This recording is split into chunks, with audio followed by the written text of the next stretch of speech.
So I am so glad to have you with me, Ashley, or Freely Ashley, whatever you go by. People know you by both names.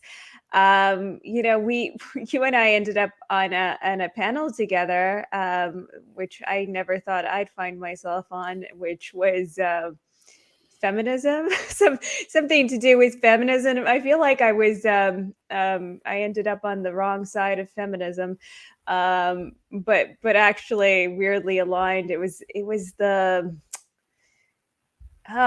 was feminism dead or something like that? Has it overstepped? Do you remember what that panel was?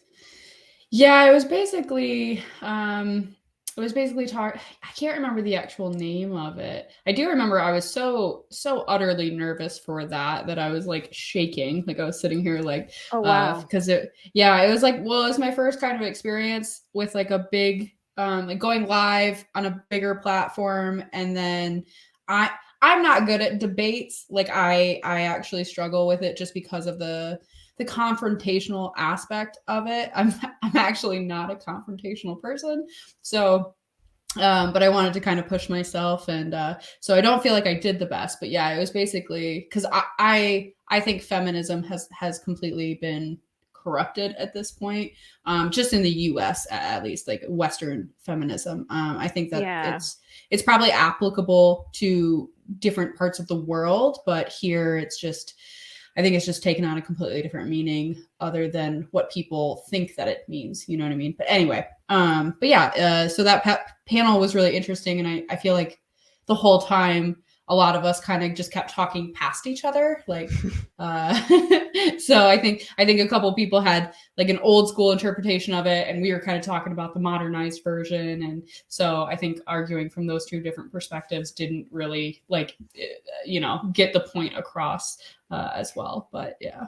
I think that's an important distinction, actually. Yeah, like understanding what that means. Is it the old school definition or the new definition? I mean, often we get stuck on definitions because we're not talking about the same things, and then we end up arguing. And then the other thing you said is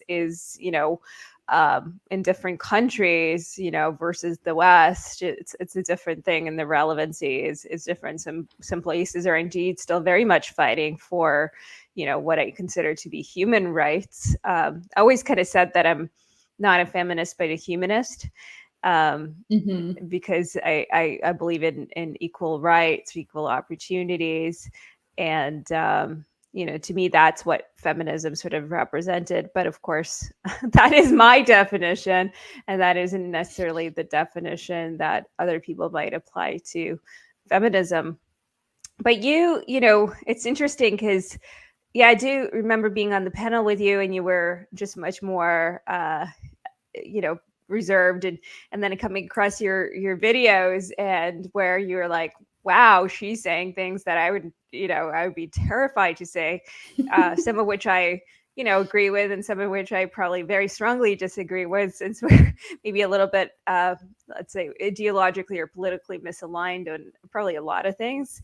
But I very much respected you for being able to say that. And then, I guess at this point in your life, would you consider yourself more, I guess, more conservatively aligned or centrist, or where do you find yourself? I guess I should clarify that before I assume.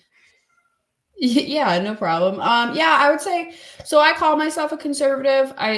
To me, it's kind of a shorthand moniker. I do have various different viewpoints on various different topics, as I think everyone should. I don't think just I think right now we're so polarized that it seems like just because you kind of have a certain label, people assume that you're all in on every single perspective of that ideology. I did kind of just disagree with that. But so I would say that I find myself kind of a libertarian with conservative values. I think that's the most apt description, just because I do think that there is you know I don't think everybody should live the exact same way that I live and that sort of thing. But I think the live and let live mantra has to have like a boundary. You know what I mean? I don't think we can just run the society by live and let live, because that can actually lead down some pretty bad roads, in my opinion. So yeah, but I think I align a lot with conservatism on almost every point besides religion. I actually still am an atheist or agnostic or what have you. So it's kind of I'm in an interesting boat, especially being like I was a former leftist.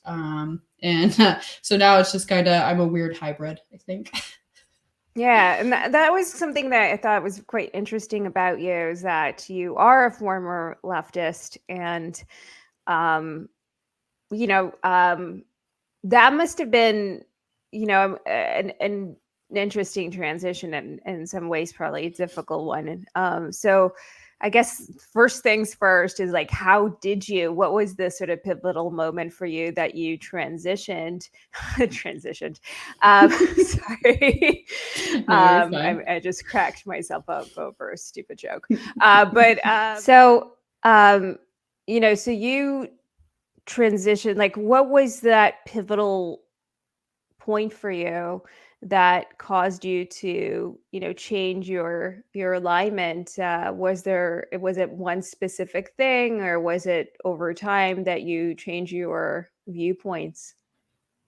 Yeah, it took actually a few years. It was a gradual process that kind of kept building up. And what sparked it was that so I was pretty far left, and my husband was like left leaning, I would say. He wasn't fairly political, right? And he wasn't my husband at this time. So but in 2016 he voted for Trump, and he did it really, really last minute. And he had kind of been mulling it over during the day. And all of a sudden, just right before the polls closed, he went out and he voted. And he didn't tell me. So because he knew I would freak out, because I hated Trump so much. Just to like the degree, like hearing the name would like evoke an emotional response, which is pretty silly now that I think about it. But so we were kind of watching the election results roll in, and when they finally called it, I basically had a meltdown. And I'm not being hyperbolic. I was like crying hysterically, and I was yelling about how everyone's going to lose their rights, and it was very, very dramatic. And yeah, which actually, I have to kind of just laugh about it. I was really embarrassed about it, actually. Once I kind of had come out of the haze of all of that. Luckily I did it in the privacy of my own home. So like, I wasn't like everyone, a lot of people call me the no girl, like that no meme, the girl screaming on election day. But yeah, so when he told me, I was very angry, and it took a few days to kind of like mull that over in my head. And I was like, I just didn't understand. And I kind of chastised him at the time. And I was like, well, you don't even know about anything about politics. And he took that as kind of a challenge, essentially. And then he went and he started just learning a lot more about a lot of things. And his mind started changing on a lot of different topics. And he started leaning more towards the right.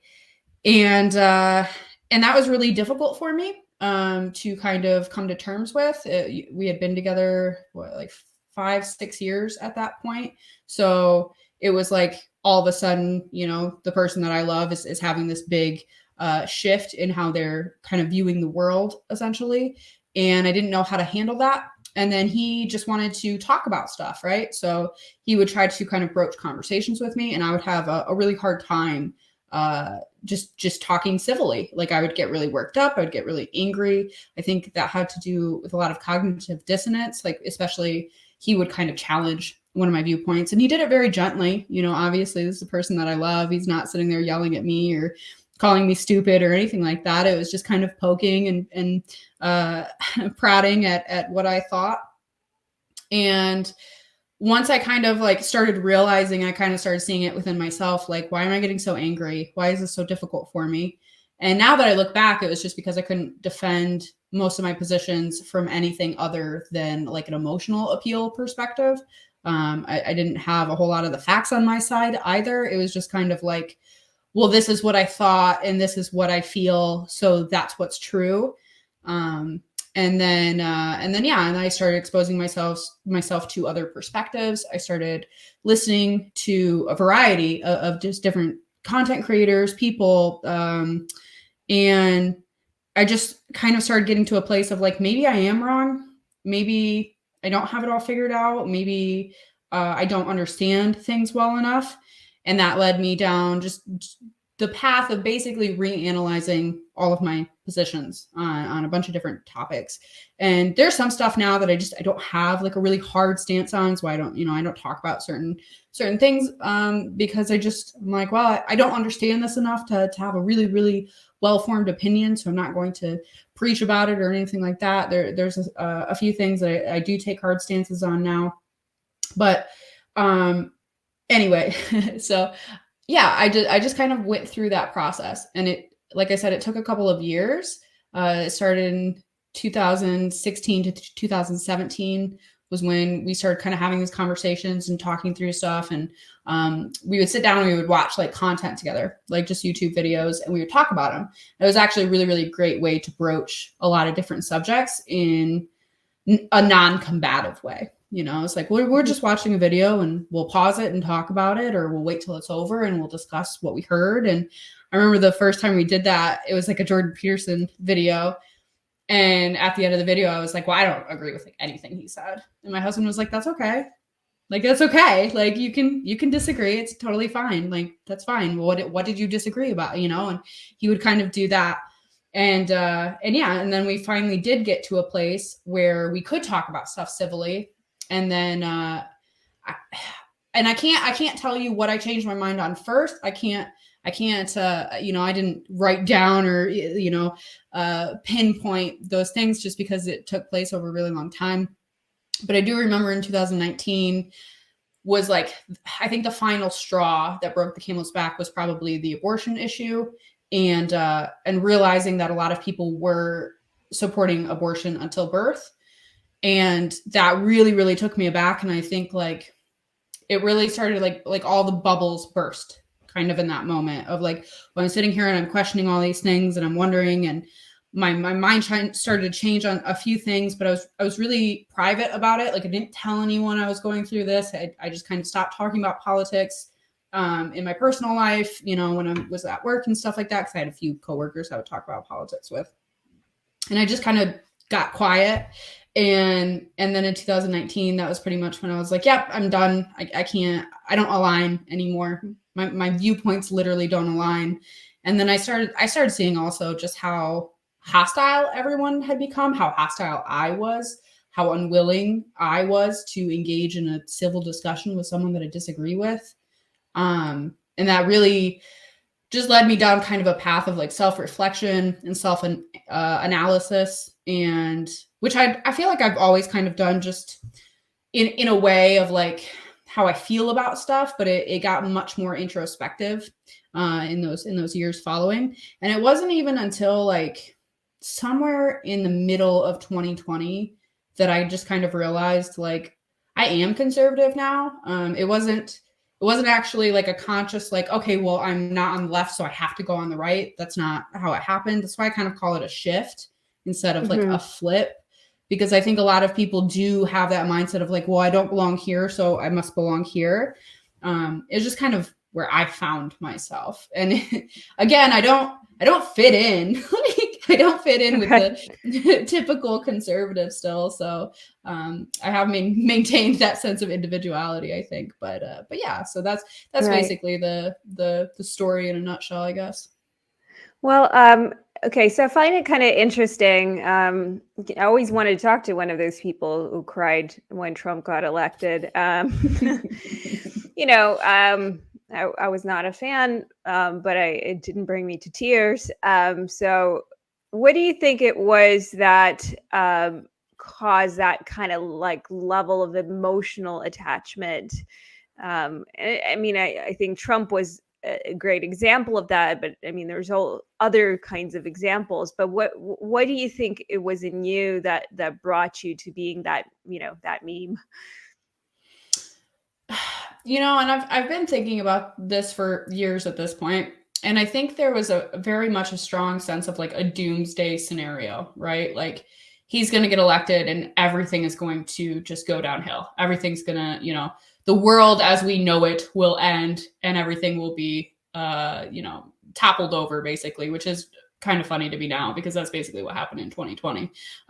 But yeah, it was, I think that the media played a huge role in that. All I ever heard was Trump evil, Trump bad, you know, the end of democracy, a threat to democracy, like all of these like repeated ideas and mantras, basically. That's what a lot of talking points on the left have actually become, are mantras. They're not even talking points anymore. They're just repeated ad nauseum. And that's why people believe it, is that there is merit in that idea of like, if you repeat something enough times, people will believe it, because they will.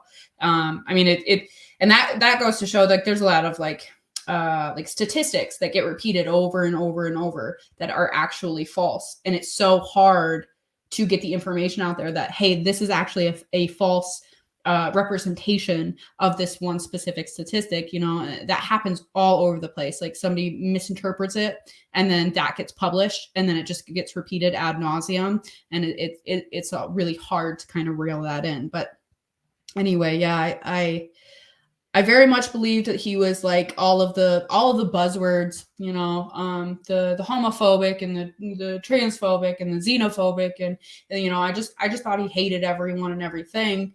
And it's like Trump is an ass. Like, sorry, if you don't swear. Okay, we can agree on that. Okay. Yeah, no, like he is an arrogant, pompous person, and he, you know, he's his ego is very big, almost to a fault. But it's actually also, weirdly enough, what kind of makes him impervious, because he has that big ego and you can basically say whatever you want about him. It's not going to really touch him, you know. For somebody who's more self-introspective, you know, really, really harsh criticism is more difficult to take, right? So it's just one of those things. It's kind of like his superpower and his downfall all in the same time. But yeah, as much as I don't think he's a good representation of any type of conservative values whatsoever. So I think like it's kind of weird to me that some like really diehard conservatives kind of act like that. I think he had good policies. I think he did a good job while in office in regards to what he was doing. Like there was a couple of things that he did, like the Right to Try Act was something that I had supported once I learned about it. That was a big thing too, is nobody was telling like left-wing media wasn't telling people, hey, this is actually a good thing that he did. You should be glad that he did this, you know, one thing, give him props. But it was never like that. It's just always a smear campaign, which really influences people's opinions, you know? Yeah, I imagine that of the people, whether they're voting left, right, very few are actually aware of what the policies are. And most of it is personality based, which is unfortunate. And then when the attacks come, it becomes, you know, whatever they sort of hear in the media, but very rarely policy. And I've always sort of tried to encourage people to be like, okay, if you disagree with a policy, go for it. You know, you have free reign, do it, you know, please. But that's not generally what happens, because I suspect that most people are just completely unaware of what these policies are, aside from maybe something that's just completely hyped up in the media, or even you know, an example of, and this is not like a political statement on this particular bill, but even something like don't say gay bill, right? Well, it's not even called that, but most people would be under the impression that it's called that. So unless you really look into it, you don't know what it says, you don't know what it's called, and you just hear it, and it's like, man, that's like what a horrible bill. Like look at the name. I mean, at least from my perspective, based on my values. So, and I think that is just so common, and people just don't really dig into things by themselves. And there's just this kind of scandalous coverage of things. But for you, I mean, you're probably, your whole circle was more on the left, so sort of changing would have been, I imagine, socially a difficult thing. Yeah, it's interesting because at the time that I was going through this, I actually my last like 9 to 5 job, it was actually more conservative people. And it was actually a really interesting way for me to kind of meet a whole bunch of people who are either more conservative or right leaning. I also worked with a lot of former military, former police officers, and I didn't really know a lot of that when I started working there, you know. And so I was kind of surrounded by these people with varying viewpoints and a lot of people who I would have disagreed with. And we got to know each other first, and I grew to really, you know, really like some of these people, and we worked together well, and it was good. And then kind of just in conversation and stuff realized how different I was in comparison, which is interesting. A lot of my family is pretty left wing still, and luckily my closest friends are not political. They just don't care. Like Okay. my best friend she doesn't know anything about politics. She doesn't care to know. She says everybody has a right to their opinion. I have, you know, my basic view of the world. They don't care about all that stuff going on. And so I was probably one of the most political people just in my sphere. And yeah, like, and then I, like, you know, I got pregnant and I had my babies and I quit my job. So a lot of those kind of friendships were just friendships of convenience. You know, we all have them at work and stuff. So they kind of just faded away, so to speak. So my circle just got really, really small. And yeah, there's a lot of people that I went to high school with that are super left wing. A lot more people have been finding me lately. I've gotten some messages, and people have been very supportive in my actual life, which is really nice. And so yeah, it's kind of like this weird thing where it caused waves with a few family members. That has been patched over since then. So luckily, I didn't have that experience of like losing everybody I ever knew. My circle had already been kind of condensed to the few closest people around me. But I was also like, I felt really isolated at the same time. Like obviously 2020 and everything that entailed. But while that was happening, with I'm trying to, you know, the C-19, I was actually like, I had been put on bed rest a couple weeks before that went down. And then I had my babies the week that we went to a state of emergency. So like, while the world is dealing with all of that, I'm dealing with, like, you know, my own life and the craziness of having premature babies and all of that. So I was kind of just in this weird, like, bubble of, you know, everyone's complaining about being in lockdown. I'm driving to the hospital every single day, you know, an hour away. So it's just a very surreal, I had a very different experience in comparison. But yeah, like, and then kind of after that, like, obviously, I just didn't have contact with a lot of people. Like I had two new babies and all of that. So, got to a point where all my views had shifted. My life had changed dramatically, just becoming a mother and a wife.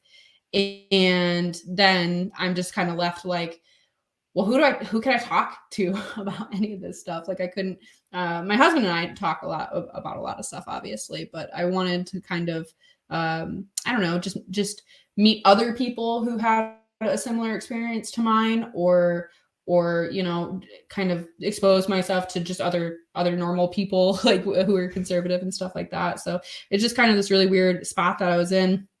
And yeah, and that's when I started TikTok. So how did that go? Did you feel exposed? I know for me, it's like kind of nerve wracking to be, you know, and my views are less, I suppose, divisive. um, so do you find it? Do you find yourself feeling vulnerable, or did you in the beginning? You know, did you care about the comments you were getting? Yeah. So when I first started talking about politics, over on TikTok, I was very scared. I was very scared. I was very nervous. And I had been feeling that way for a long time. I felt like I was walking on eggshells around like like even just in normal interactions and stuff. Like I don't want to say the wrong thing. I don't want people to think I'm bad or evil or any of the things that I used to think about conservatives or right leaning people or anything like that, because I used to have a really harsh view. And so I knew that I would get treated the same way. And I just got tired of that. Like I said, I felt really isolated. And I was like, I just need a place. I just need a place to be able to say what I think about stuff and not, you know, kind of work through this also and get used to just being outspoken again. Cause I used to be really, really outspoken. Like I would, and Okay. I wasn't even doing it online. Like when I was on the left, I would do it in person. I would spout off your like right to your face, you know. So it was just this this complete like transition of like being a loudmouth who probably didn't really know much to like, okay, I feel more educated, but now I'm afraid to talk. Like, and I wanted to work through that, which is a big reason why I got on there. And I had a really warm welcome. I got a lot of support, and I got a lot of people who were just really like asking questions, like really inquisitive and wanting to know what happened and how did you go through this and why did you change your mind, you know, all of the questions. And so I spent a lot of time in the beginning just making videos doing that, just going through and answering questions. And you know, I wasn't like making content in the way I am now. It was very much more like conversational. It was a lot more of dialogue, of like I would pick comments and kind of respond to those. And then I just got to a point where I was like, okay, I feel like I've answered all the questions. And even when I go back and I watch my earliest videos, I'm so reserved. Like I can tell I'm just trying my best to like, because I didn't want to come across as like, I don't know, like being mean to be mean, and I'm still very much committed to that. I don't like to be mean to be mean. I think it's completely unproductive. It's not my vibe, you know. Now I'm just very blunt. I'm very direct, straightforward about what I think, and that can come across as rude to some people, but I try really hard not to. But anyway, yeah. So it's just really funny to me to go back like a year ago and watch like my first videos, and I'm like, oh my goodness, like just say it, just say it. It's not that scary. And no, I think a lot of people can probably really relate to that, regardless of where they find themselves. I mean, just today I was talking to someone who felt, well, so I have one of the pieces that I wrote on my Substack. It was about self-censorship. And what's really neat about it is that it gets a lot of, it really connects with people, and it connects with people regardless of what political spectrum they're on. When they read it, it like resonates with them. And it really doesn't matter if they're conservatives or they're, you know, socialists, essentially. And I hear from different kinds of people. So, and they all feel like, I mean, it's kind of sad, but they all feel like they have to self-censor to an extent, depending on what group they're in. And because when you find yourself in a group that's large enough in number, you know, unfortunately, people do have this tendency to be very intolerant. And I find that, you know, it's interesting because, you know, you saw, because conservatives, I do think, experienced a lot of intolerance from the left, and sort of were advocating for more tolerance and, you know, less censorship and all that stuff. But, you know, I have found that when they grew in number, started some, you know, I'm generalizing because obviously that isn't true of everyone at all, but a large enough segment I found started behaving in the same kinds of ways that I found to be problematic on the left. And you know, and I also talk to people who recognize that, people like you and other people on the right, who sort of reach out to me and have conversations with me about this, where they're like, you know, we recognize this is happening, we want to do better, we want to hold our community accountable, and but that is what's happening, you know, and that's the reality. I think it's just part of human nature. You know, it's not a political thing ultimately. It's just, it's something about group identity and I think anger. You know, I think, you know, maybe at some point the left felt like they were victimized, didn't have power, and then at another point it's like the right felt like they were victimized, didn't have power, and then when they get a little bit of power and they're a large enough group, they start shutting down the people that they disagree with. So that's what I'm seeing happening. So I don't even know where that's well, where we came. It's funny that you say that, because I don't know, more and more like I've seen the tone change pretty dramatically, I would say, in the last like 6 months, especially maybe the last year, because it's really interesting. Like when I kind of came on the scene, so to speak, everybody was very welcoming. It was like open arms. It was just very curious. There were a few people like very staunch, like once a commie, always a commie. You don't get to Yeah. be in our group type of silly nonsense, which are just like, dude, if you want people to actually change their minds on stuff, you do have to be willing to like accept them into your little club. I think it's just shows how tribalistic people can be, and with the things that are being promoted on the left, a lot of people are viewing this as a good versus evil type of thing, which leads to down a dangerous road, in my opinion, because like there are certain things, certain ideas, certain viewpoints that I think we can probably say, yeah, that's evil. It's not, that's not a word I typically use. I typically describe things just a different way. But I think there are things that are being done that are evil. I don't think every single person who is supporting some of those things are evil. I think that they probably have a very skewed view. I think a lot of people are misled. They're not given all of the information, so they think that they are genuinely supporting the right thing. They're doing the right things, and I think that's something that a lot of people who have always been on the right are kind of, they're just not understanding, perhaps, that you can actually support some pretty heinous things and think that you're doing the right thing, think that you're doing something for good. And that's kind of why, like, I just want people to like wake up and maybe Yeah. think things through a bit more.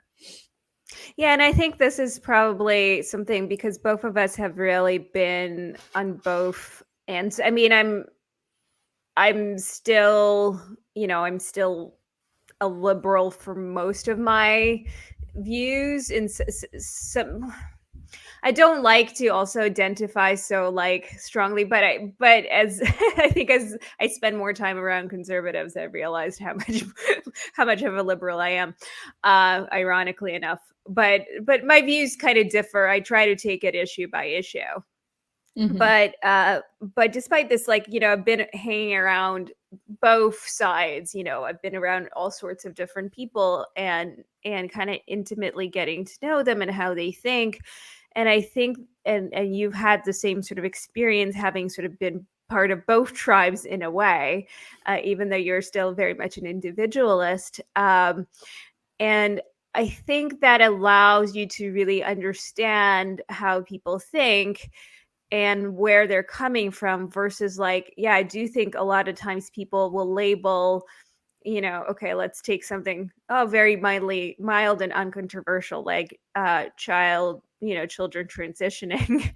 Right, that's like an immediate thing. If you're talking to somebody who's a conservative, the generally the view is tends to be very much like, they're at this point, if they're monsters, it's crime, they should be hung. Like, it's very extreme, the rhetoric around that, and I can understand why they think that.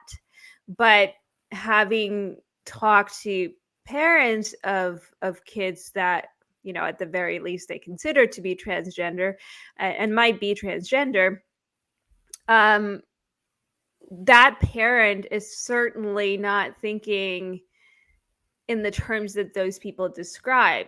They really are thinking, my child is in this need. This is what the doctors are telling me. I am concerned about the child. So maybe the choices that they're making for the child aren't the right choices but they're going based on this information within the bubble that they're in, and they're making these choices.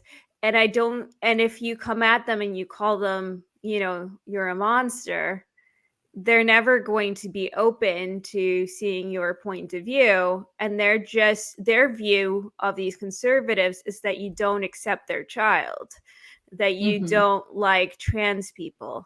So you're never going to align. And so unless you're able to kind of have that meeting point where you're able to kind of understand where each other is coming from, you're not going to have any kind of productive discourse where we can sort of begin to get anywhere. And abortion, I mean, we were talking, we had I think, posted a meme. Maybe a meme wasn't even my own mother didn't like that I that I we had some disagreements in my own family about this meme, but you know, I had a particular intention. Some people who are very pro-life decided they wanted to throw me under the tracks, and that was the best choice in their pro-life view. You know, whereas you Though know, argued your point, and I have zero problem with that, regardless of whether I agree or disagree, because you're just giving me something to consider. And Mhm. we might have different viewpoints, but I've actually very much, like, the really strong, well argued points of views on this matter, I have considered seriously and have taken seriously, because they came in good faith and were well thought out. um and to just, but then there, I had so many people calling me, you know, all sort you know, assuming the very worst, like I want to kill Mhm. children, and I hate children, and I'm a horrible leftist, and all these terrible things. And where does it get anybody? And then you have people basically taking the most radical or the most extreme stances of each way, right? So you either, if you're pro-life, you know, ideally you do away with contraception too. um and if you're pro-choice, you know, extreme pro-choice, then you do away, you can have abortion up to the moment of pregnancy, or maybe even, you know, beyond that. Those are really extreme points. And if you don't have any way of like coming to any kind of compromise or understanding, you're never going to have any level of agreement between sort of the sane, rational people. And Yeah, we see that in society through most issues. and that's what it's frustrating me more and more because of that. And I think quite honestly, a lot of this has been caused by the push farther left, right? So I think honestly, in a lot of cases, the left created the boogeymen that they have been screaming about for so long, because now we do have people who are completely unwilling to accept like trans people. You know, I am somebody who I am completely against childhood medical transition for adults. I don't know. I question the ethical the ethical implications of certain procedures, like the certain types of surgery when it comes to you know, SRS and stuff like that, because I've actually watched the surgeries. I've seen what happens. It seems very experimental, but that's how I approach it. It's not that, oh, I want you to live your life a very specific way. It's, is this really what we should be allowing, or is this what people should be doing? You know, Is is it this safe for actually, the yeah, person? is it Yeah. actually good for them? Is it going to result in net positives down the road? And that's kind of where I'm at. But you know, and the more that I see conversations online take place, the more that I'm just like, man, like this is not going to help either side. You sit here and you demonize individuals. And now I think people on the right have gotten so tired of being demonized that they're just throwing it back. And I've actually had arguments with people that I'm friends with. Like I do a podcast with a buddy of mine, and we kind of went back and forth live on one of our podcasts. And he was like, well, you have to kind of throw it back in their face sometimes. You got to treat them how they treat you. And I'm like, no, you don't. You have to be the bigger person. You have to rise above it. You have to show that that your ideas can win. I don't know, for lack of a better term, Yeah. can be persuasive enough, you know, Yeah. to make somebody maybe question their own stance. And I'm really snarky too. Like a lot of my videos, like I throw a little bit of my snark in there and stuff like that. But I think overall, like I try very hard and I analyze kind of all my the way that I share my viewpoints, you know, and sometimes I don't do a great job, and sometimes I think I do pretty well. So it's just one of those things where if you're not willing to keep yourself in check, how do you expect anybody else to do the same? You know, and that's just where I come from. I'm like, man, a lot of these ideas, like it's not good. It's not, it's, from my perspective, it's not going to result in something positive down the road. It's going to result in harm to a lot of people. And as much as somebody might argue that a given thing is bad, you have to kind of keep in mind that people don't understand it, or they're not seeing it in that same light So you have to reach them. You have to talk to them, not at them. And I think that throwing personal insults around, and like I saw that thread that you had posted and we went back and forth on, and I do that. I'll respond a couple times and then I'm like, okay, I said what I needed to say. I'm going to disengage. But then I came back to it and I started looking through comments and I was like, whoa, bro, like this is not okay. Like, because people were being really, just really mean to you. And it was just like, bro, like you don't have to approach conversations like this. So then I think I posted another comment with like a thread that I had just written about how not every conversation has to have a winner or a loser. Like, we're just having a conversation. You're not winning, I'm not winning, you're not losing, I'm not losing. Like, we're just sharing ideas. That's how it should be. And yeah, That's the problem with debates, right? Like, yeah, yeah. It's actually why I just hate debates, because they're not debates anymore. They're basically, when they're had online, it's two creators who presumably both have their own audiences, and each audience is watching on their end, and they're just slamming the other person and think that the person that they like is the winner regardless. Nothing actually gets accomplished. I love like formal debates, like real debates. Like, I love watching that.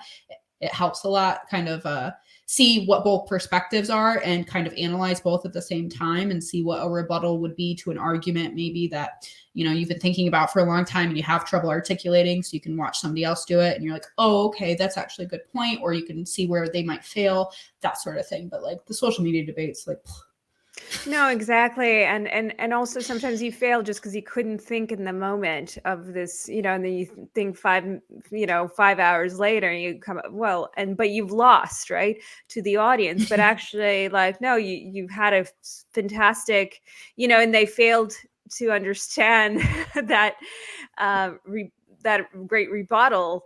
So it's like it gives a false impression of the argument. So it's not, mm-hmm. yeah.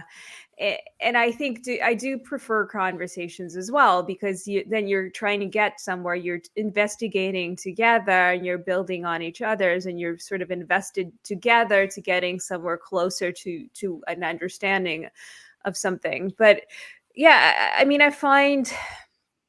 do find these kind of conversations just to be so people very much listen to sort of respond and win, and they assume a lot, right? Like, they look at my bio or what they believe my identity markers are, and based on that they're going to respond in a way that they want to punch, and it's like, well, I'm not there for that. That's not my intent. I'm not there to get like little wins in on social media. um and Mm-hmm. but that's even their assumption, because so many people are. So I kind of get that. Even, I know that the person who posted the original meme, that was their intention. It wasn't necessarily my intention, but I get that they don't know that. But also what you were saying is, essentially that argument is like, you got to play with fire to win. And you got to win, fire goes against fire. And this kind of idea of, what I keep hearing is like, well, we've been nice long enough. We've been polite long enough. I'm like, well, I don't know. Have you really been polite? First of all, but this is my snarky answer. But the other part of it is like, look, if you're going to use the exact same tools that were used against you that you really didn't like, right? What makes you better? That your ideas are better? Well, they think their ideas are better. And Mm-hmm. so what, in the end of the day, what makes you so great? Because you say that they're the devil and you're the angel. Like, I and you have Jesus on your side. Like, I really don't understand. But but a lot of people, like, that's what I'm hearing. And it used to be, when I first started having these conversations, quote unquote, with the other side, I did feel sort of welcome, because I felt like there was a level of respect of like, hey, you're willing to engage with us and in good faith, and it's okay, you might have different feelings or viewpoints, but you're willing to have the conversation, and you're willing to defend our right to have speech, and not vilify us. And that was enough, and I think that was a great start. And some of these people are still take that approach. And Mm-hmm. but then there's a huge segment now, and I feel like it's a growing one. I don't think it's just in my head, because I talked to enough people who've noticed this. As you said, I do think that it's like the boogeyman was, to some extent, it was the left who did create the boogeyman with the extremism that was happening on the left.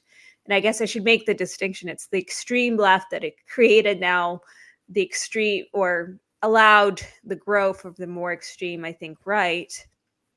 And so Mm-hmm. now you have people who are just so angry, but they feel like they have power, more numbers, and they feel justified in their sort of righteous rage to play the same games because they don't want to lose.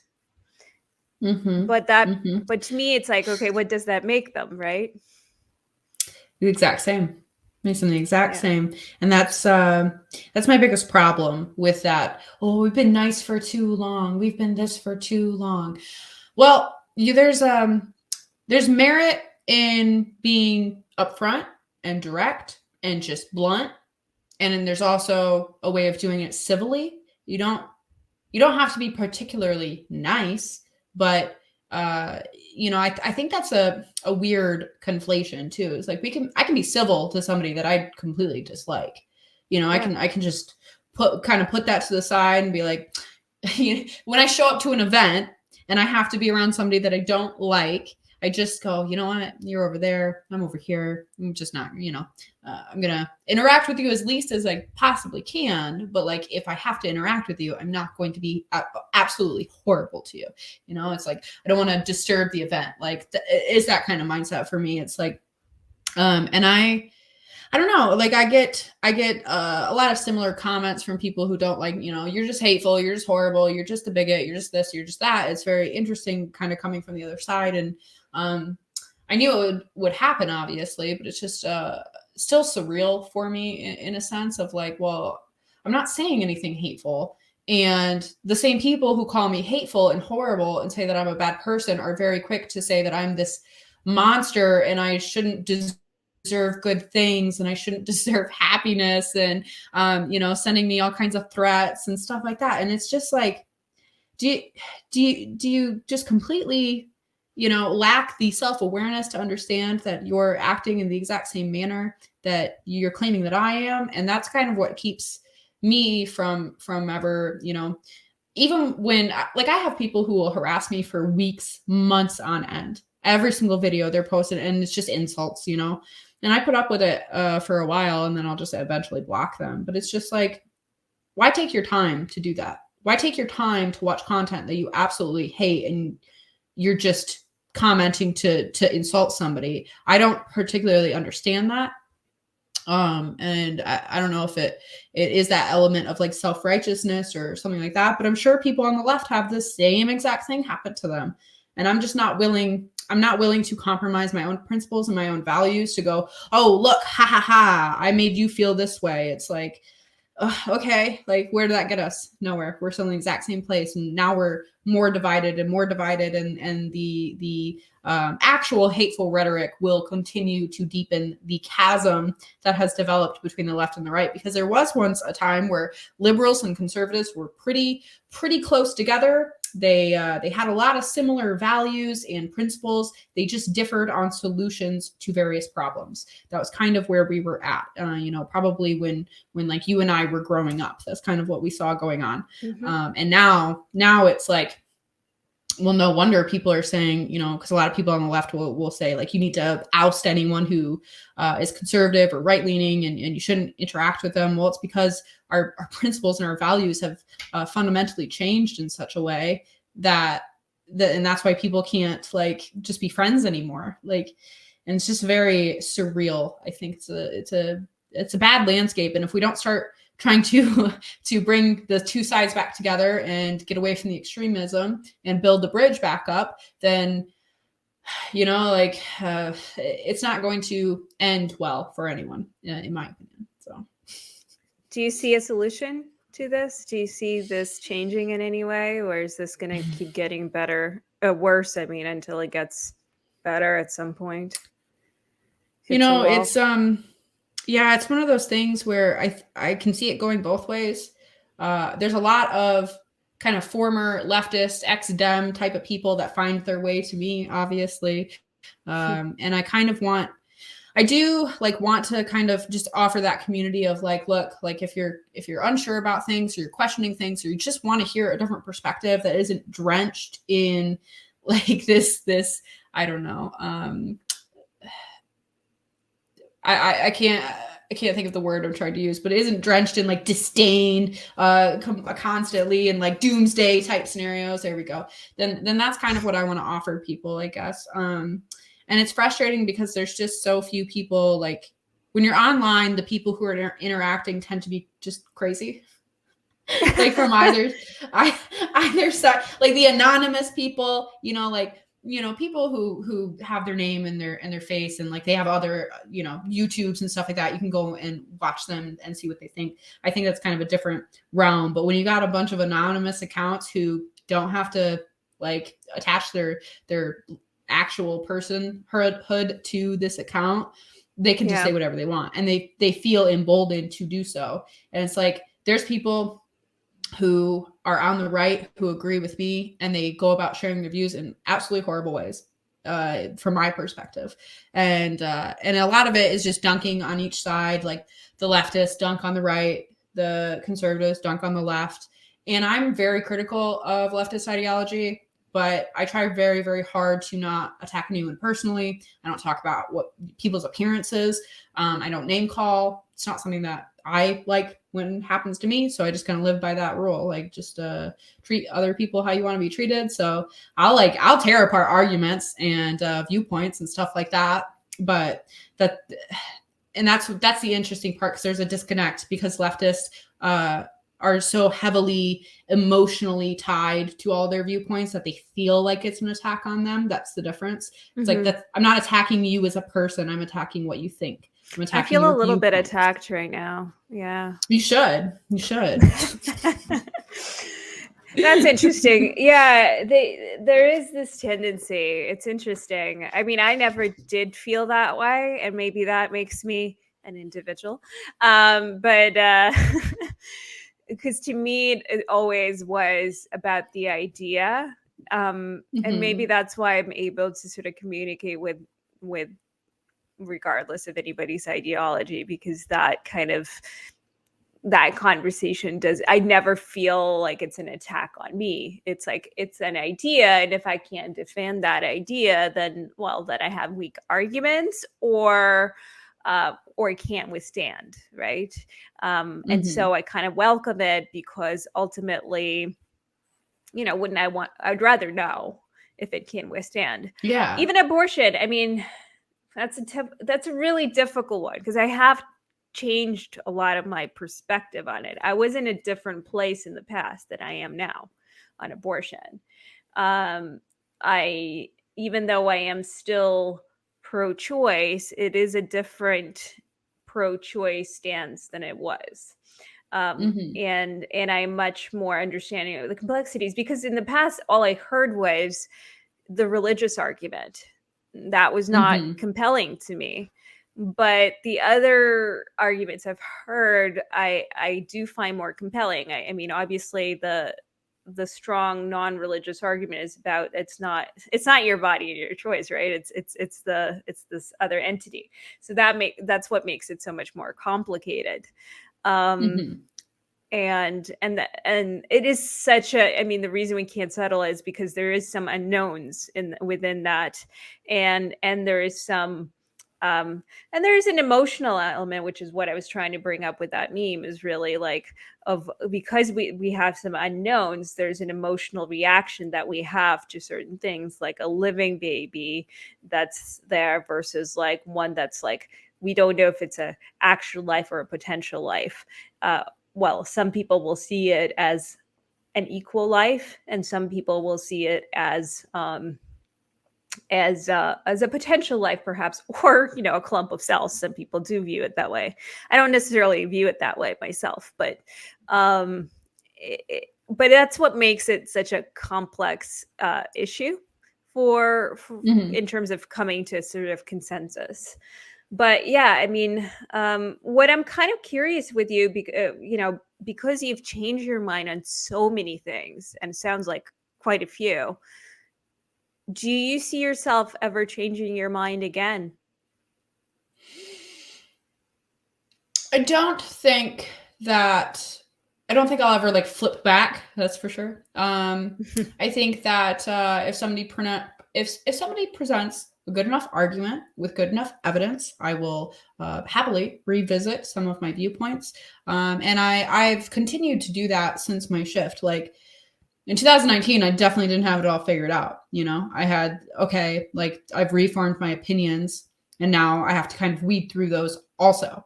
And I'm constantly reanalyzing kind of what I think about things and trying to see the nuance and making sure that I'm not just doing the black and white thinking thing. I think it's really, really easy to fall into black and white thinking. And I think at some level, both groups kind of demand it almost. Like you're either all in or you're all out. And I think those are the extremes of both groups. I think a lot more people kind of lie somewhere amidst the middle, so to speak. But like, even there's so many things that are really misconceptions about even like pro-life and pro-choice, right? So like the pro-life perspective, there's so many people who have a lot of people who are on the left, a lot of very, very pro-choice people, like almost pro-abortion people at this point. They will look at the pro-life and go, well, you don't think abortion should ever be acceptable under any circumstances, and yada yada yada. It's like, whoa, whoa, whoa, whoa. There's a bunch of pro-life people who have exceptions. Almost every single pro-life person I've ever met, I've ever interacted with, always has exceptions for life of the mother, because it does not make any sense. Life of the mother prior to viability. I'm going to be very specific because that is where I fall in some of the exceptions, right? Because it doesn't make any sense when the baby cannot survive. Like if something happens during the pregnancy, the mother needs to be treated. And that's not necessarily even done via a direct abortion. Like say the mother got cancer, right? And she only has a certain amount of time to live. If she doesn't receive treatment, she's not going to even make it through, the pregnancy or very long afterwards. So she needs treatment, but there is a chance it could harm the baby. Well, you treat the mother, right? You treat the mother and you hope for the best. And if something happens, it's a very tragic situation that occurred. That doesn't mean we keep any type of treatment for very serious health issues just because somebody is pregnant. We have to treat her, and that's where a lot of pro-life people fall. And then there are some pro-life people who also have exceptions for like the R word and stuff like that. And that's kind of its own nuanced argument. And there's people who just don't have those exceptions because most of the pro-life movement views this as a human rights violation, right? And there's a lot of people who can be very callous, even in the pro-life side, and I do not like that. I don't think it's helpful whatsoever. But I just, it's frustrating because it's like people will sit here and say, well, you hate women and you hate blah, blah, blah. No, like how silly is that? Because I am a woman, I am a mother, and I very, very much care about women and babies. Like that's just what it is. But when I was pro-choice, I'm going to put this through my own lens. When I was pro-choice, all I thought about was the woman. I did not think about the baby in that situation. I didn't have any type of empathy. I didn't see it. You know what I mean? So I think that's just a huge disconnect there. And it's something that frustrates me because like, in the same way that it's completely unproductive to sit here and call somebody a baby killer because they're pro-choice, they've never even had an abortion or something, you know what I mean? They just have that kind of viewpoint. It's just as completely unproductive to say that pro-life people, especially women, hate women. That's not the conversation. And it's just that hyperbole and the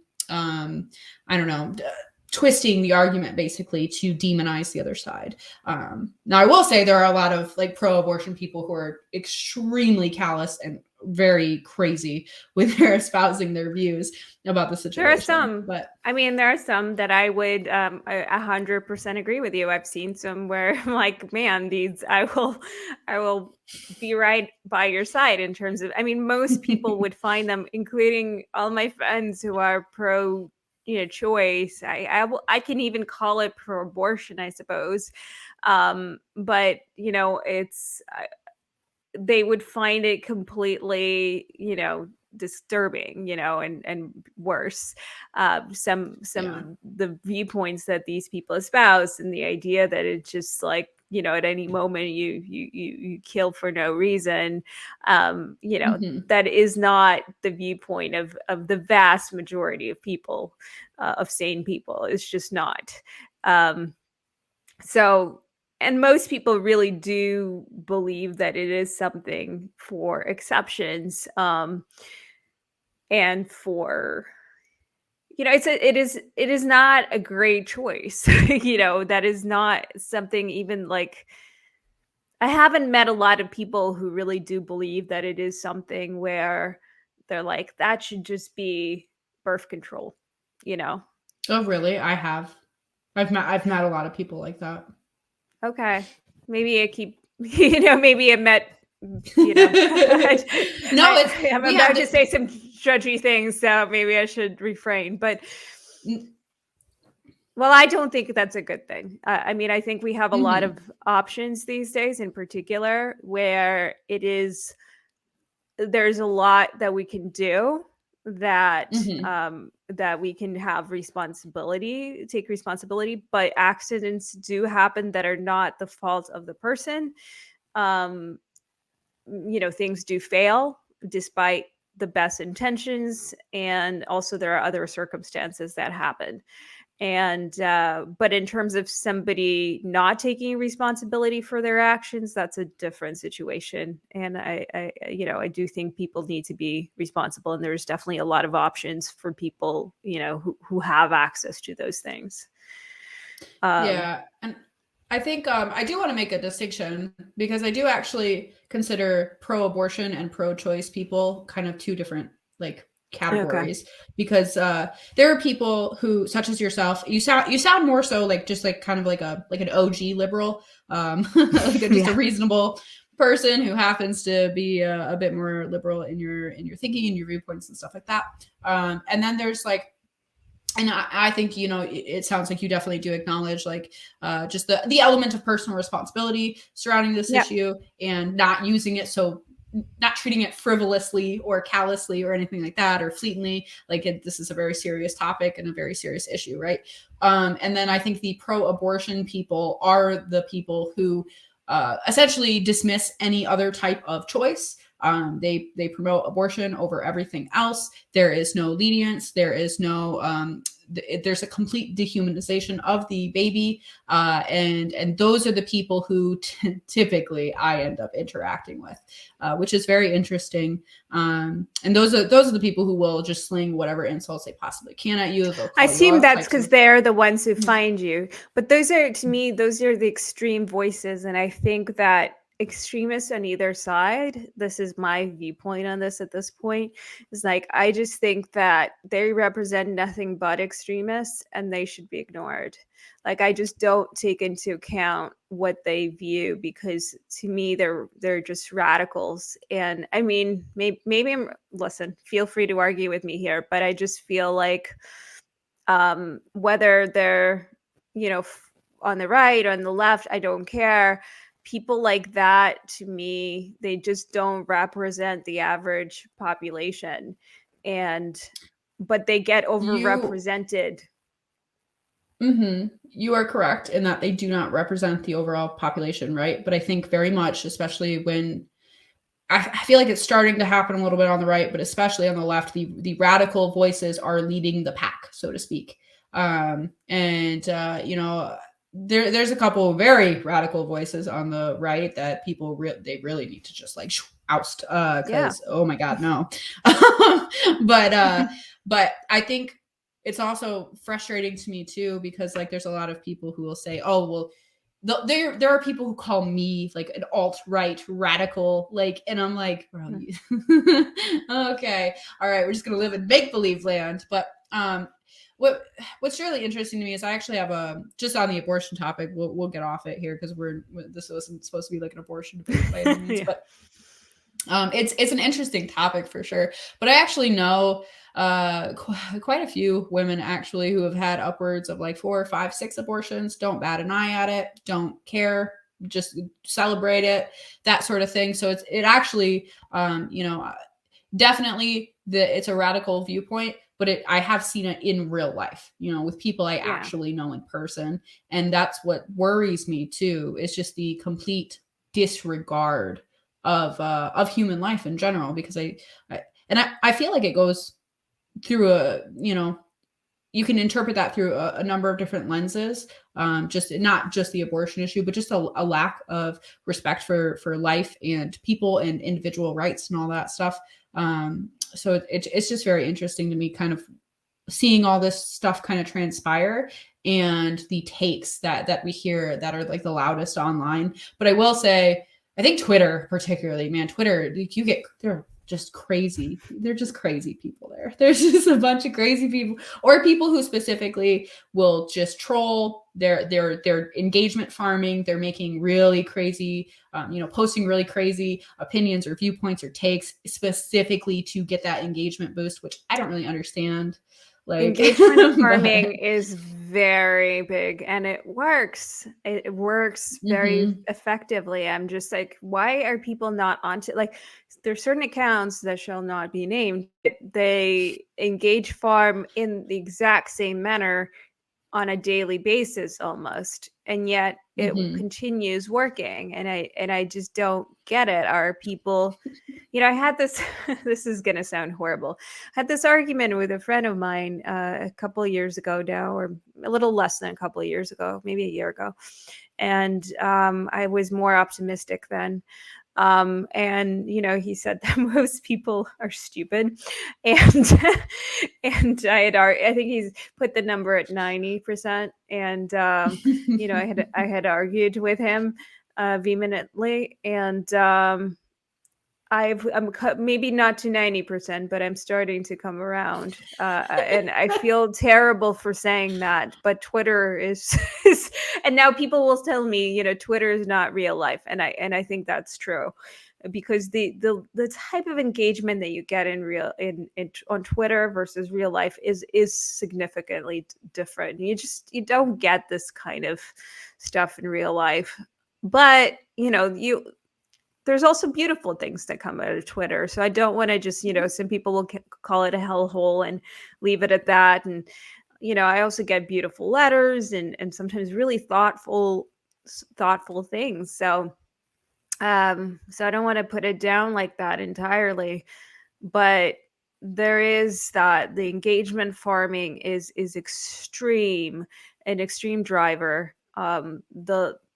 And it just feeds into people's the worst kind to me is the kind that feeds into people's rage, because it and fears, because it promotes that, and it creates more unhealthy kinds of environments, and that kills me. That actually makes me angry, because I see it as extremely harmful for somebody's personal gain, because I don't even think people believe in that stuff. I think they do it just for their own personal gain, and I think that is quite sick, actually.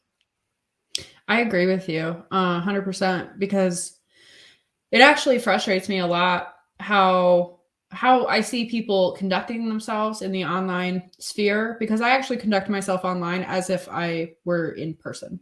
I don't overstep any boundaries that I wouldn't in person with someone.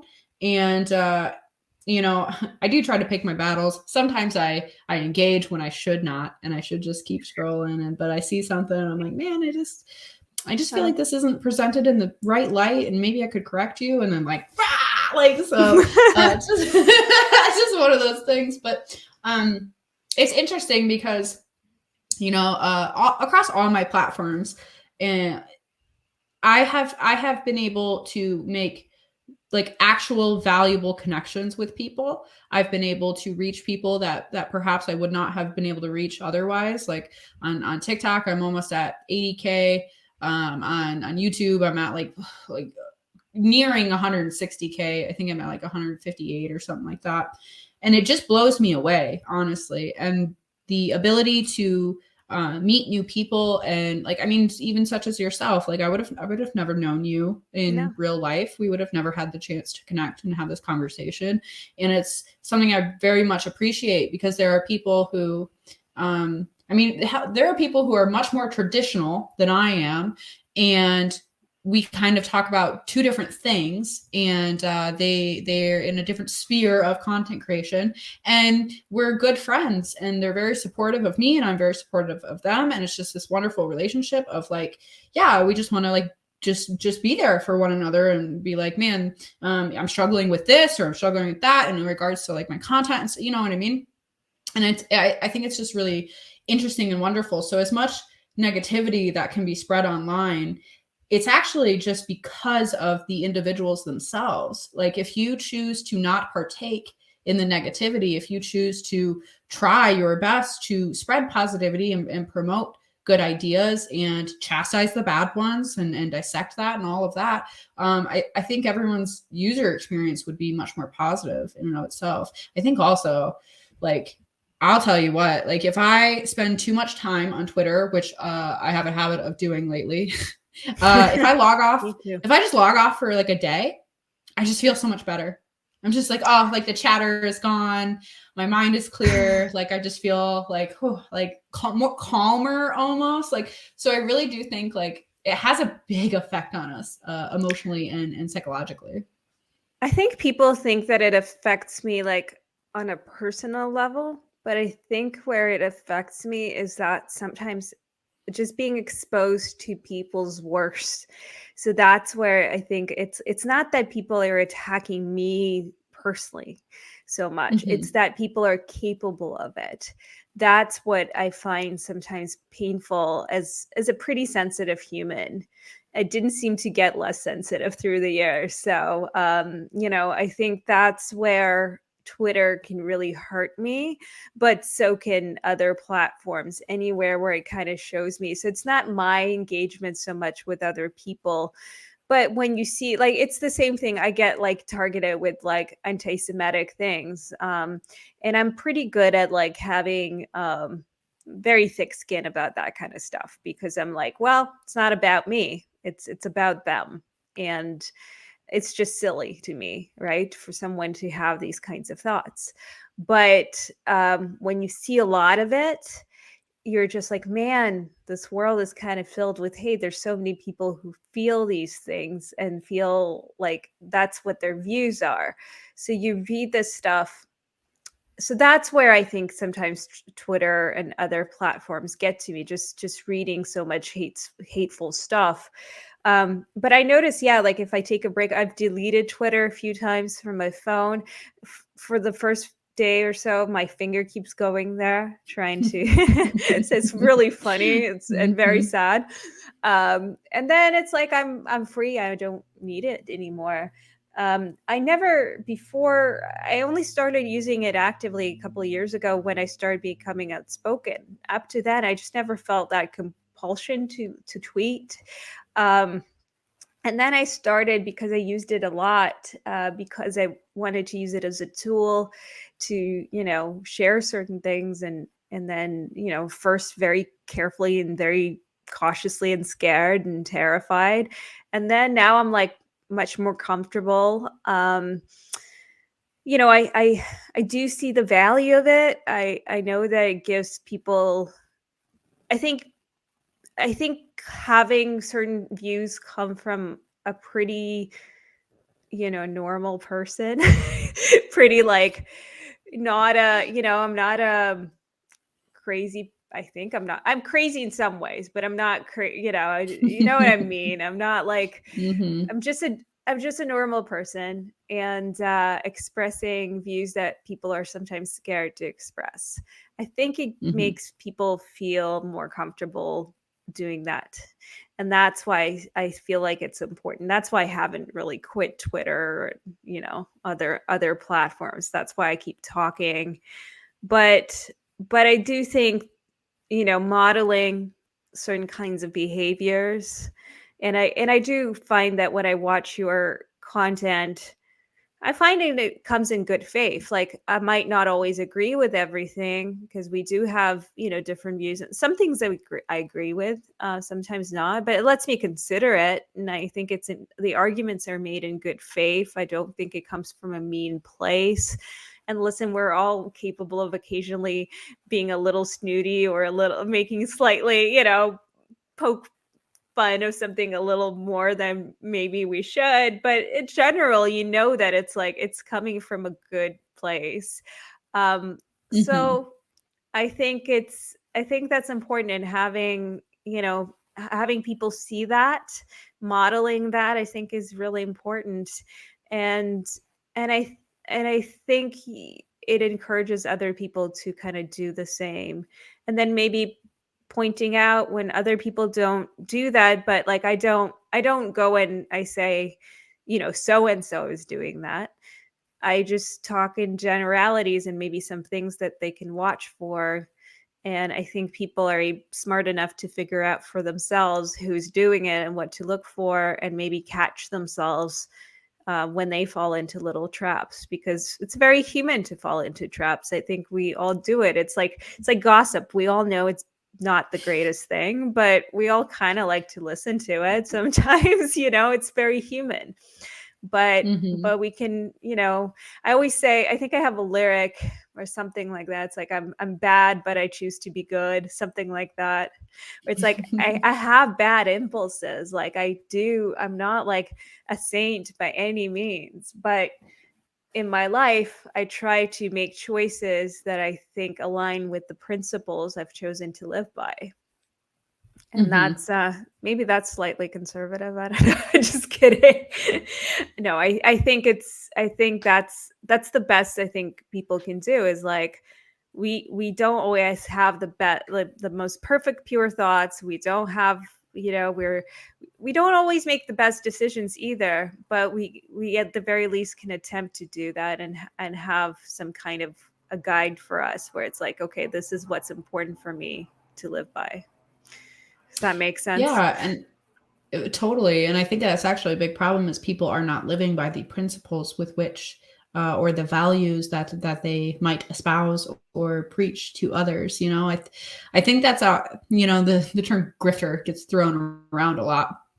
But there's a couple really big people in the creator space where it's like, man, like you're saying a whole lot of things and you're not living by any one of them. Like how are you in authority on this? How are you able, to say, though, this is how you should live, but you're not living up to that whatsoever? And I think it taints the atmosphere. It taints the principles with which they say it's just that, rules for thee and not for me type of mindset. And I just don't agree. It's like, we're all people, we're all capable of making mistakes, and we're all fallible. And I think that there is a lot of credit to give people who are a bit more humble, in the sense that, hey, maybe I'm not always doing the best job, but I'm trying to better myself and just be a better person every single day. And I think that's where I end up. And um, I think it's really easy, especially on social media, to make a mean joke. Like, Yeah.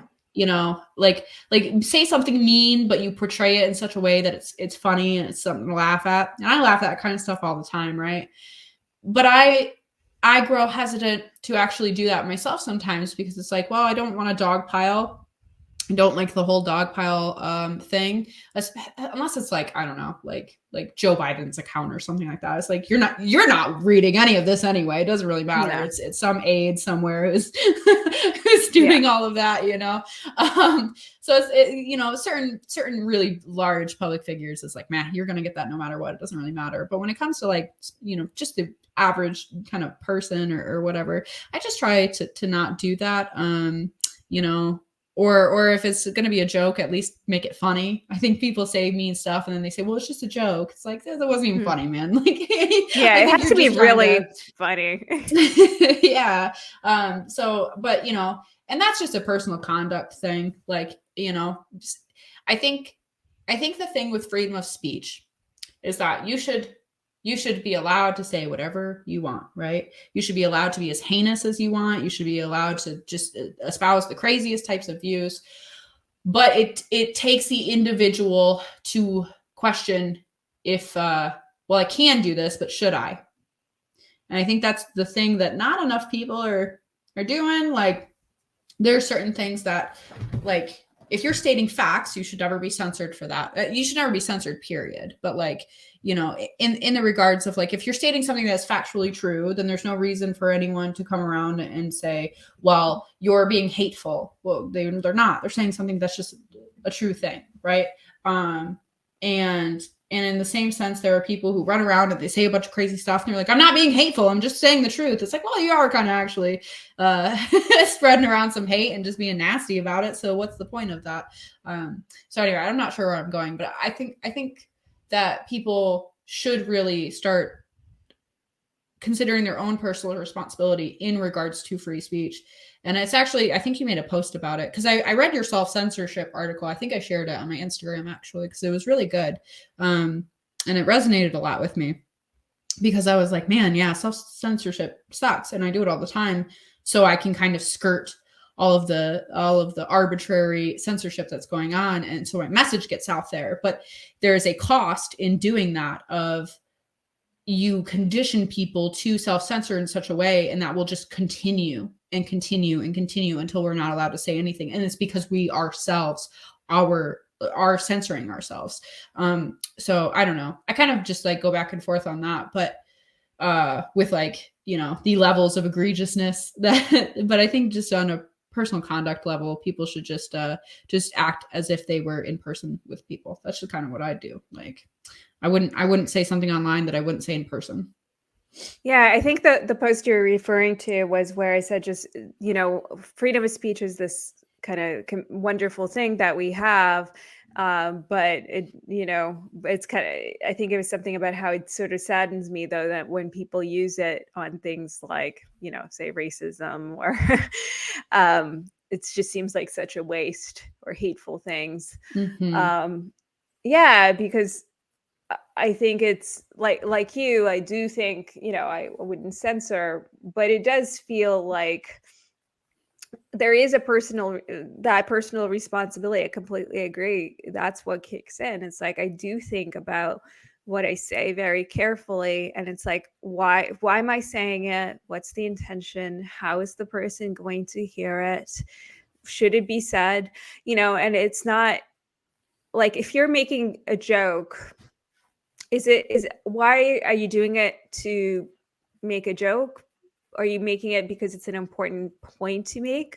Are you making it because it's just going to be a funny joke and you're going to hurt somebody's feelings? Like, all of these things are important to consider. And I guess I wrote a piece once on my Substack. It's called the guiding question, that the question that guides me. It's like, is it useful? Right. So Mm-hmm. it's what I ask myself before I, might say something. I try. It's like, is it useful? If I phrase it this way, is it going to be useful? If I just react emotionally, if I, put somebody down, what is that going to do? So sometimes we Yeah. have these instincts, right? It's like, yeah, like, yes, I might not want to control somebody. Like, again, this is for myself, right? It's not for somebody else. But the way that I want to live my life is like, if I just correct someone just to make myself look smarter, what's the usefulness of that, right?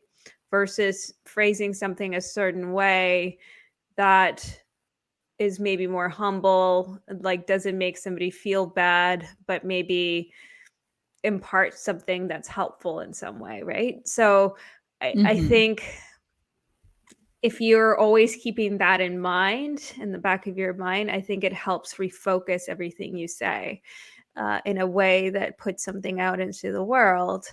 And if you're if you're making fun of a politician, even, right? What's the usefulness of that? Sometimes there is a usefulness, right? You're showing people a flaw maybe in what they're doing. You're making fun of the king because that's important. It's an important point to make. Mm-hmm. But if you're just doing it to land a cheap shot, then maybe it's not very useful. And then why are you doing it? Is it really adding anything to the world? It's interesting because yeah, it's something that I there's a lot of times where I have a funny thing in my head. I'm like, it's a funny kind of quip, and I don't post it because it's just something like, ha, I had this thought, I laughed at it, I'm going to keep scrolling. And again, that's just, like you said, that's just for my own conduct. When I go to a comedy show, I expect it to be some pretty outlandish, controversial stuff. That's the point of it. It's Yeah. to kind of perhaps laugh at things that we might not ordinarily laugh at. And I'm somebody who, like, I use dark humor in my own life because it's just a way that I deal with things. It's a way that I deal with, like, my upbringing and stuff like that. My brother and I will sit and make jokes about, like, horrible things that happened to us or we went through or whatever. And just the way that we have to deal with that, right? And I think a lot of people do that, but I think I don't know, it's just one of those things. Like, you should be able to say whatever you want. There should never be ramifications for aside from, like, inciting violence, obviously, which isn't protected. But if you're saying stuff, then say whatever you want. But I think it is again, it's just up to all of us individually to decide where those boundaries for us lie. And some people just don't have any. Like, some people just say crazy stuff. But it's like, you can hurt people's feelings, but why should you? But should you? You can wear anything you want, but do you need to dress Should poorly? Right? Yeah. Like, Well, it very much is that. And it also, from the reverse of that, I think people also need to learn how to not take things personally from strangers that you don't know. That's something that I struggled with quite a bit because it's this, like, well, these people think this thing about me. Okay, so what? Does that actually affect you? Does it actually disrupting your life? Is it actually, causing problems? Like, there are people who, mob people and then, like, go and try to get them fired and stuff. That's something that actually is affecting you. But if it's not affecting you in your day-to-day life, if it's just a mean thing somebody would say on the internet, then just you keep going. And that is more, in my opinion, that is more a reflection of them than it is of you. Right? It is more of a reflection of their character than an inherent flaw within yourself.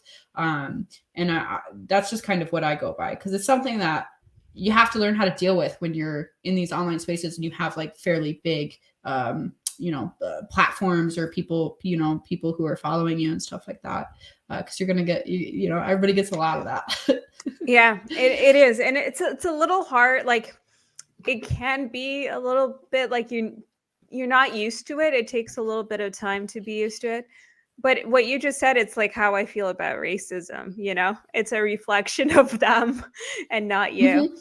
And Yeah.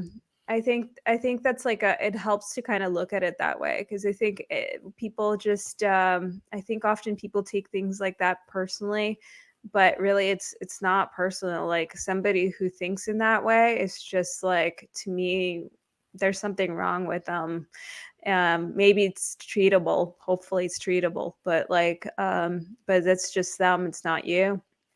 And but it's hard. Like, sometimes you read certain comments and people comment on, say, my looks, and it's like, I find that really, because I'm not used to that, it's like, on scale, it's like it can be a little bit tricky. Or if people comment on, calling me a libtard or a Nazi, or I've been called, by the way, a Nazi at this point by both conservatives and liberals. So it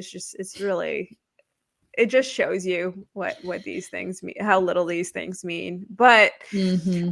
sometimes it's like, man, I think the volume of this stuff sometimes can get to a person when they're not used to it. which is like a lot of people I talk to do kind of tune it out or block it so they're not affected by it. But I'm also like, I want to have communication with people. I don't want to completely block people out. So it's kind of hard sometimes to balance. But you know, It's one of those things that it's interesting. I actually don't block many people whatsoever. You have to be particularly egregious or harassing me for like months on end for to get a block from me. Which a lot of people are very happy to block others, and that's their own thing, you know. But I'm just one of those people who's like, I'll put up with your crap for a certain number of time. But yeah, I've probably only blocked like a dozen accounts on any given platform, which like YouTube, you can't do that at all. So it's like whatever. But oh wow. yeah, like I think you can like hide them from your channel or something like that. But I don't know if that's Okay, I just didn't even like, know. yeah, you can like click like hide user from your channel. But again, I don't know if that's just hiding your view of their comments and everyone else can still see them, or if that's hiding like, I have no idea. But Well, a lot of what people do is they don't even block them necessarily. I mean, some do, but they'll just turn off notifications for anybody that's not like that they're not following, basically. So they kind Yeah. of block And themselves off from the world in a way. yeah, and it's interesting because like I'm just somebody who I want to know what everybody's saying, and Me there's a too. lot of times where very much a lurker. Like I just don't make my presence known, and I think a lot of Hmm. people are like that. Yeah. I particularly understand why big names are like that, because like I'm not like a huge, you know, content creator, and you know, I have a really cool platform, a good sized platform. I'm really appreciative of that.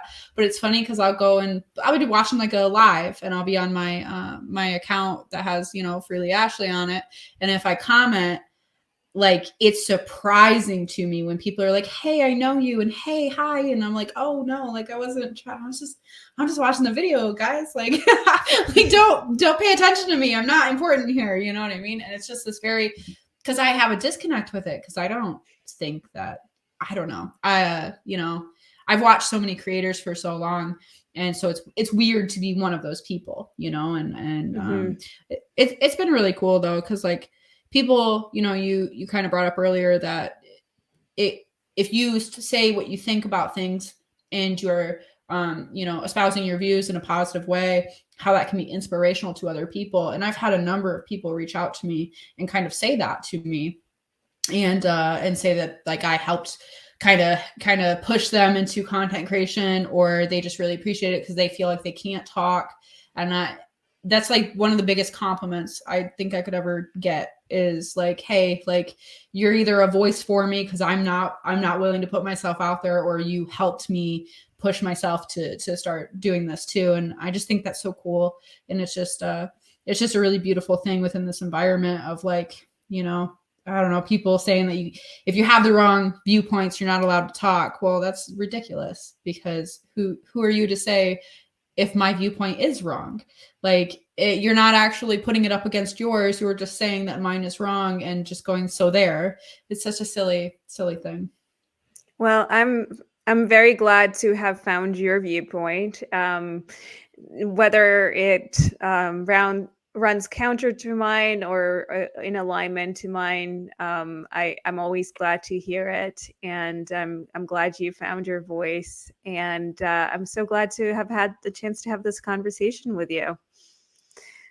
Well, thank you. Like, thank you seriously, because it's really cool, and it's also a big reason why, like, you know, I followed you. It's like, this is a person who has different viewpoints. I want to keep them in my you know, my viewpoint there, my eyesight, because it's important to not lock yourself in an echo chamber. I think it leads to dangerous things when you're surrounded by a bunch of yes men, you know, a bunch of people who Yeah, agree for with you. sure. You need to at least be exposing yourself to various perspectives, and be willing to listen and see them. So I think it's very cool. And thanks so much for having me on. It's been a wonderful little chat here.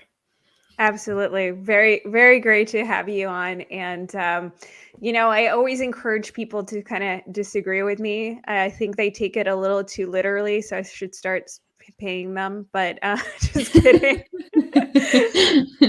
But yeah, I think it's important to have people with whom you can have like great conversations, and who aren't afraid to disagree with you, but do it with like respect, and are actually capable of making really great points, because I always say that I see that as a gift, because if you stay in your own viewpoint without any challenge, then how do you know you're right?